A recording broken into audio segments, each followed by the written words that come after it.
What am I looking at here today? I mean, you're looking at, but I can't do anything else. It's the art of Rob Schrab.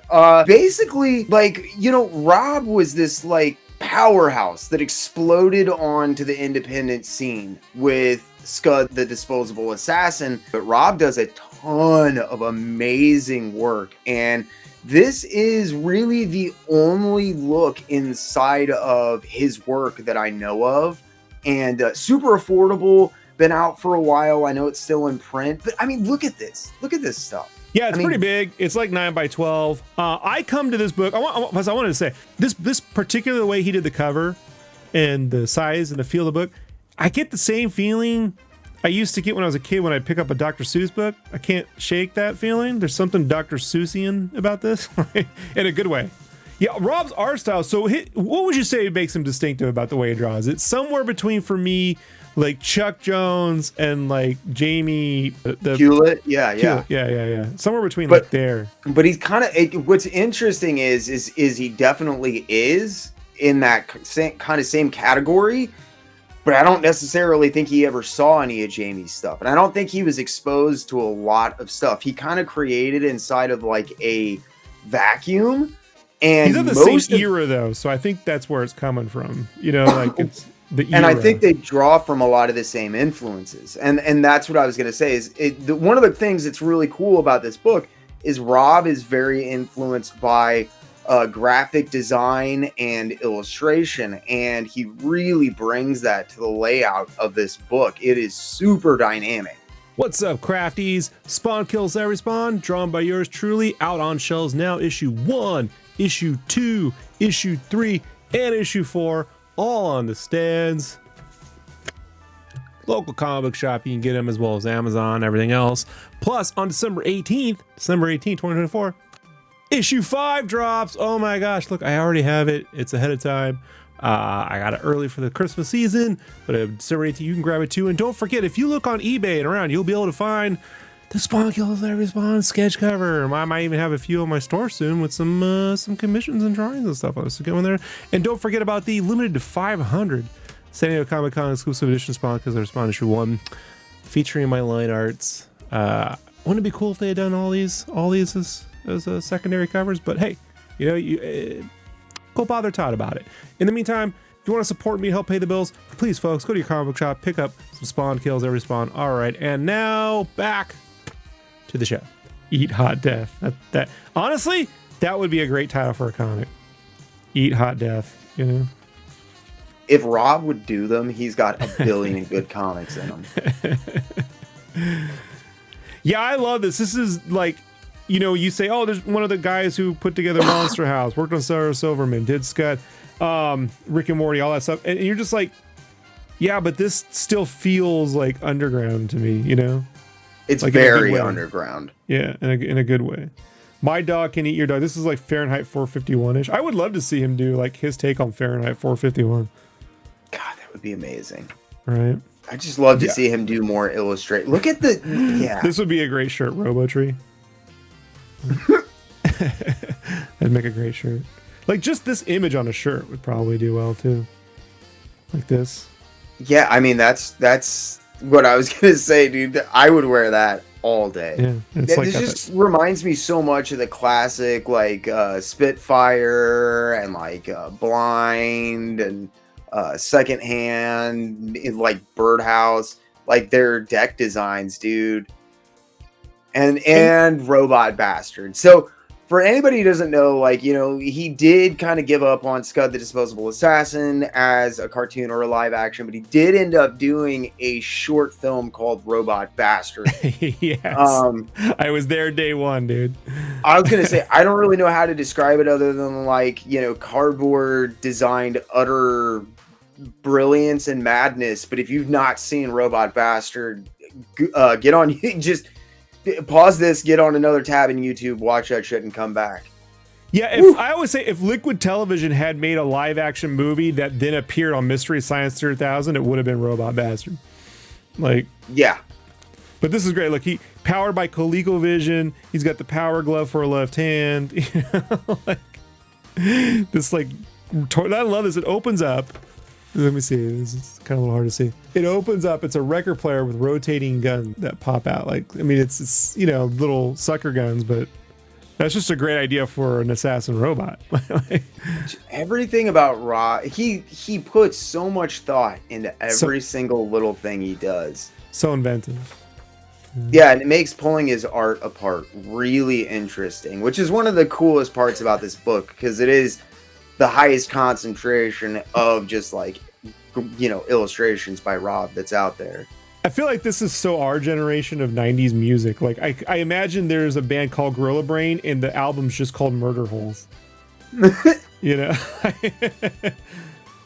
That's probably the most Yonan Vasquez. It's the most Yonan Vasquez I've ever seen him do. Yeah, that is. I Had Your Mother. That's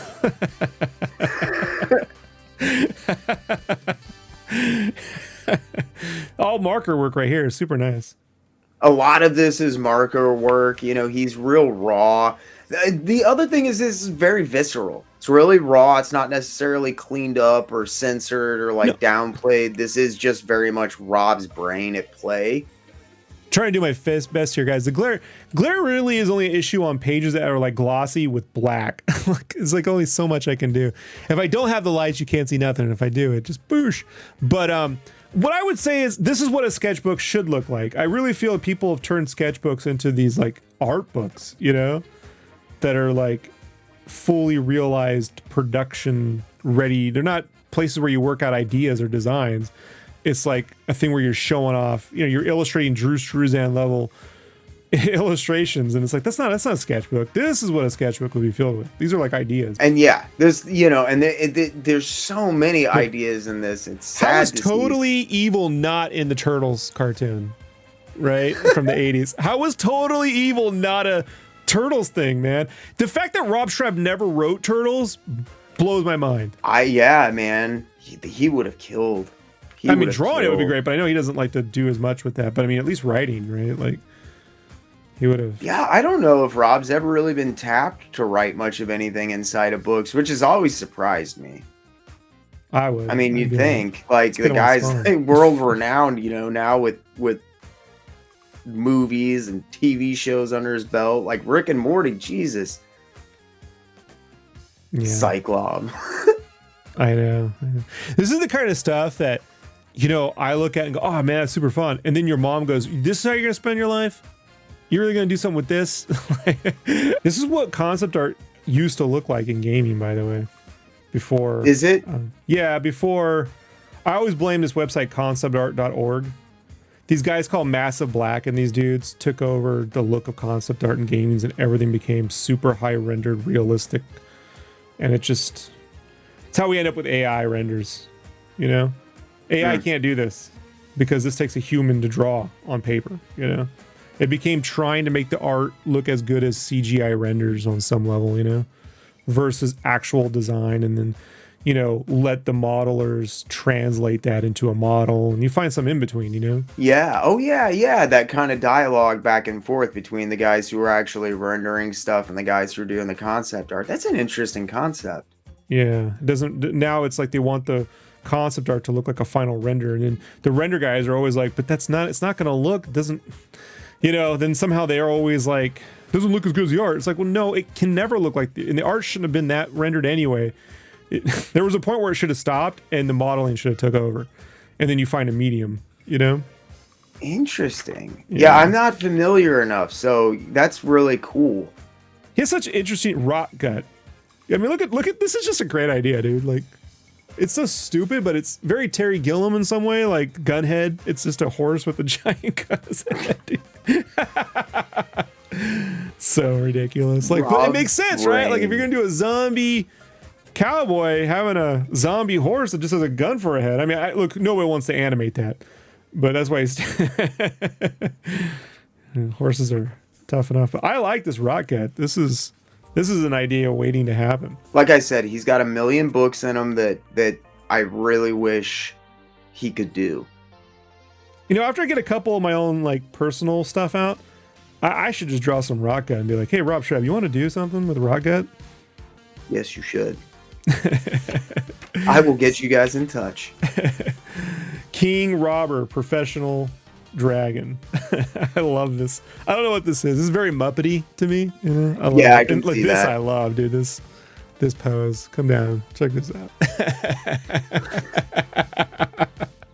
Part chicken, It's part somewhere between T-Rex. Jim Henson and Quentin Tarantino, you know? Like, I can't like put a finger on it.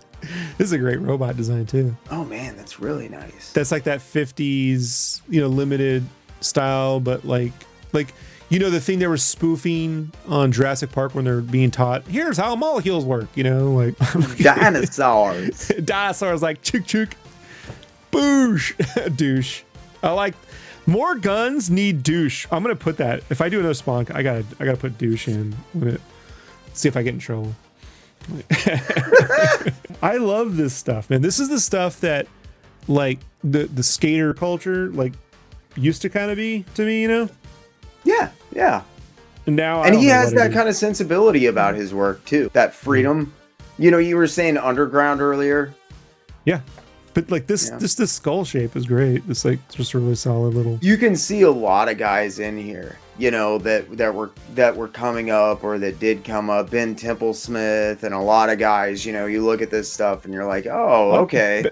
Ben Templesmith, who did a cover beat in my Spawn Kills Every Spawn. and who I have a wonderful interview with on my channel and is a Patreon supporter of mine. And Ben is just a ridiculously a great guy. So happy his surgery went well. Super Agent PI Grandma. This is the stuff we used to get in the 90s that you don't get anymore. Like, make Grandma a lethal weapon, you know, like rabbits with that are half gun, half, you know, like, look at this robot. This is so great. I mean, there's no more Invader Zim than this, right? Like, I wish that at some point he had done like a giant robot series. It is kind of a shame that he's not done a giant robot series, you know? Like his take on Power Rangers or Voltron or something, or Super Sentai? I don't care, man. It could be like Ultraman, but everybody's robots, or Voltron. Like anything that's robotic, biomechanical, there's like a freedom and an intricacy that are dichotomously at work in his art that infinitely fascinates me. You know, because it's like the design of Robot Bastard is so simple, but when he opens up his chest plate, he's got a rotating vinyl player that shoots guns.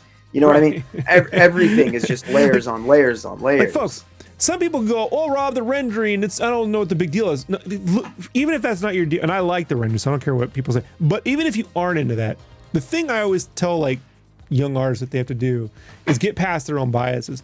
Look at the design of the banjo. It's a banjo, so one, you're like in hillbilly territory.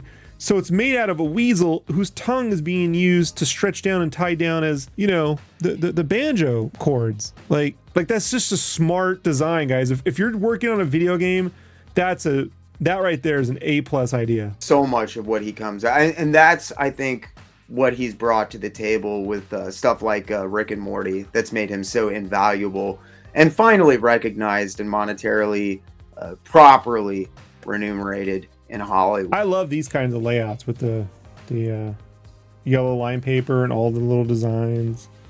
This is a lot how he works. You know, if you see his original art for Scud and stuff, it's all done on graph paper. He's very meticulous about his work because he doesn't want to have to draw.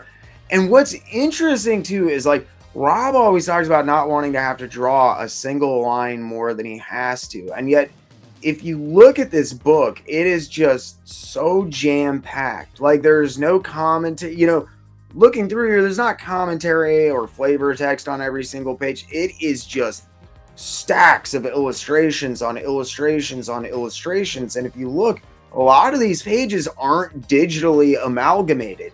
They are straight up his pages. Yeah, you've seen some of my sketchbooks. Yep. I feel the way he designs. I gotta dig them out. They're in storage. But my buddy Joe bought me some of his graph paper Scud layouts years ago. I own original Rob Schrab art. I should have it on the wall. Bad Rob. But bad me, not bad Rob Schrab. That would be awesome, man. I always love looking at his original stuff, and there's just not much of it out there. Yeah, this is very like Emily Darkness or whatever that was, you know? Like, this could have fit right in with Hot Topic in 2002. I think it fit now, dude, to be honest. I was going to say, I think it really could now, too, but yeah. I think, like, if this was more of, like, a creature rather than a kid, that's the only thing. Like a bird chick or something. Because everything's, like, right now things are a little more wild in the designs, like Has Been Hotel. Dude, this is somewhere between Grand Theft Auto and Gorilla. Blood Driven. That's such a great name. Vampire Racers, dude. Blood Driven. With the vampire car. The Impaler. I love the street light with the legs on it for whatever reason. Missed opportunity though. This head, this should have fangs. Vampire car, not headlights. It should be fangs that are the headlights. Like truth. If I had to give a note. So, but like Jetpackula, like that should be a thing. Like maybe a better jetpack design. I'm not a fan of the 60s, you know, James Bond jetpack, but the name Jetpackula is genius. We were just in a previous episode, guys, we covered J. Scott Campbell's Time Capsule, his drawings from 1994, 2004, and there's these these Jack Black like Dr. Octopus, right? Sketches in there. Yeah. Like, doesn't that like that's like it could be the same production but a different artist, right? For sure. Yeah, this is so Jack Black in all the right ways. This is a fantastic robot design. This is the most Darth Vader. This design for this should be in Star Wars right now. And see, this is what I'm talking about. He needs to do a robot book, man. Like, there's just something about his designs that are insanely cool. Everything he does when he does robots and biomech is dead on. I love all of his stuff, but that's, you know, where his real artistic flair and talent lies for me. Nope. And then that's it. Yeah. Dedicated. Yeah, it's not inordinately long, unfortunately. There's not like you know, he just doesn't have a lot of time. I always thought that he should bring Tales from the Vending Machine. Yeah, I would love to do a Tales from the Vending Machine with him, and I'd love to do Scud versus Rotgut. This is the one. I'm dying to see you do some Rotgut now. I really want to see your gun horse. And you know, I'm not a zombie thing, but if you can mix Rotgut with like the robots of the Wild West. Oh my God. Yeah. Rotgut versus robots. I don't want to draw Gunhead too often. Like that would be a nightmare. But I love the idea of it. I just want to see you do a one-off now, man. Go buy this book. Like seriously, it may not look at first glance like, well, Rob, I've seen books that have more art in it, more stuff. You're right. It doesn't have a ton. But if you actually pay attention to what's in there and you really look at what Rob's doing and the designs that he has in there, I really think you can pull away a lot of winners and start thinking more. And I really want to do a feature on sketchbooks at some point. Sketchbooks should be a place for working out ideas, not for impressing the world with your ability to draw. They need to be a place to conjure up ideas. If that ends up with a lot of drawings or one drawing, that's fine. But we've turned sketchbooks into art competitions, and I really despise the whole thing of it, you know? Because I like to see the process. This is clearly a guy who's working things out, you know? Working ideas out. Like, I'd pay $100 for just a thing of this, you know? No context, just PB&J mummy. Let's go do that.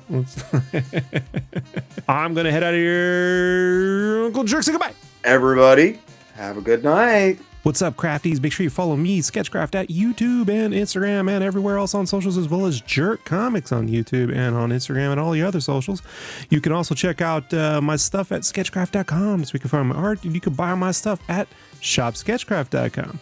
If you'd like to get some comics I've made, Spawn Kills Every Spawn, issue 1 through 4 on racks at all your comic book shops right now. Issue 5 out December 18, 2024. And the trade paperback coming to you July 29th, 2025, all the way next summer, but we're going to have cause to celebrate.